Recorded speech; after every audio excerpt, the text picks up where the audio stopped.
Standard. En attendant, c'est à la une. Et selon une étude, les anticorps sont toujours présents plus d'un an après une contamination au Covid-19. Samira Fafi-Kremer est avec nous, directrice de l'Institut de virologie de Strasbourg, qui a dirigé l'étude de CHRU de Strasbourg. Bienvenue. Oui. Bonjour Samira Fafi-Kremer. Bonjour. Bonjour. Donc votre étude montre que les anticorps, donc c'est ça, restent présents au moins un an après une contamination. Et ça veut dire qu'on peut être réinfecté après avoir eu la maladie ou pas alors ? Alors écoutez, ce que nous avons observé sur une grosse cohorte de patients, c'est que les personnes qui sont infectées par le Covid, c'était des personnes qui étaient infectées au mois de mars, avril, ils ont gardé leurs anticorps pendant 13 mois au moins. Et ce qui était intéressant, c'est quand on a regardé l'incidence de la réinfection chez ces personnes-là, eh bien elle est très faible. Il y a une protection d'à peu près 96% contre la réinfection. Donc, ce qui veut dire que les anticorps après une infection naturelle sont protecteurs.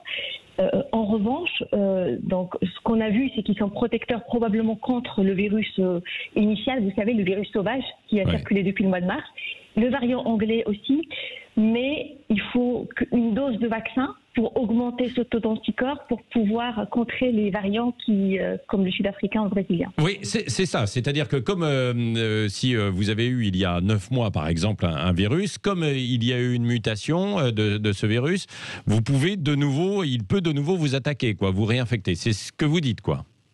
Alors, il peut, mais si il peut vous attaquer, vous pouvez être réinfecté. Mais ce qu'on a observé, c'est que si vous avez déjà eu le Covid et que vous avez eu une dose de vaccination, vous êtes mieux protégé. Vous êtes protégé à la fois contre les variants classiques, mais les variants qui ont des mutations d'échappement.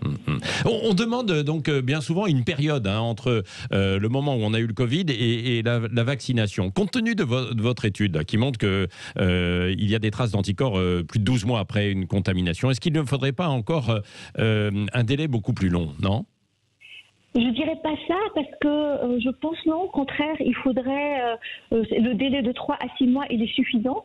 C'est comme je vous disais, parce que les anticorps baissent quand même à partir du 7e mois, même s'ils se stabilisent à 1 an. Mais pour pouvoir être résistant à tous les variants, vaut mieux avoir au moins une dose de vaccination, c'est 3 à 6 mois après le Covid. Le Covid, oui. Ça explique alors justement que certains tombent malades quelques heures après avoir été vaccinés, même quand il y a eu le virus plusieurs mois auparavant? Alors, tombe malade, c'est-à-dire...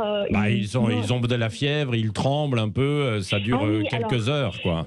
Ça, on le voit aussi bien chez les personnes qui sont déjà infectées, qui ont reçu une dose, mais également on le voit aussi à la 2e dose de vaccin chez quelqu'un qui n'a jamais été infecté.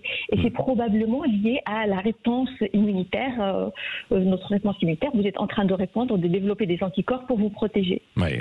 Samira Fafi-Kremer, votre étude continue. Quel est l'objectif vous voulez connaître la dynamique des anticorps, c'est ça à long terme ? Oui, c'est ça. On voudrait voir chez ces personnes infectées, est-ce que les anticorps vont rester à ce niveau-là encore à 18 mois, voire à 2 ans après ? Et puis, est-ce qu'ils restent protégés contre une réinfection? Et ça, je pense, c'est très important de suivre cette dynamique-là. Pour certains qui avaient fait des examens après avoir, il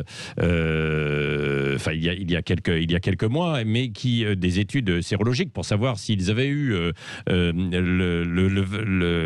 Covid pendant les premiers mois, notamment, où on ne savait pas précisément si on avait pu être touché ou pas, et qui n'avaient pas été détectés parce que les tests n'étaient peut-être pas suffisamment développés. Aujourd'hui, ils sont beaucoup plus au point et plus personne ne peut passer à travers les mailles du filet. Oui, alors effectivement, les tests que nous avons actuellement sont très sensibles. Donc quand on ne détecte pas d'anticorps, quand la sérologie est négative, il n'y a vraiment pas d'anticorps. Et je pense que c'est là, il faut vraiment se faire vacciner parce qu'on n'est pas sûr d'être protégé, même si on pense avoir fait le Covid. Si on n'a pas d'anticorps, il faut se faire vacciner. Vous percevez de plus en plus justement d'anticorps liés aux différents variants dans vos prélèvements ? En fait, ce qui est intéressant, c'est que notre corps, il est bien fait.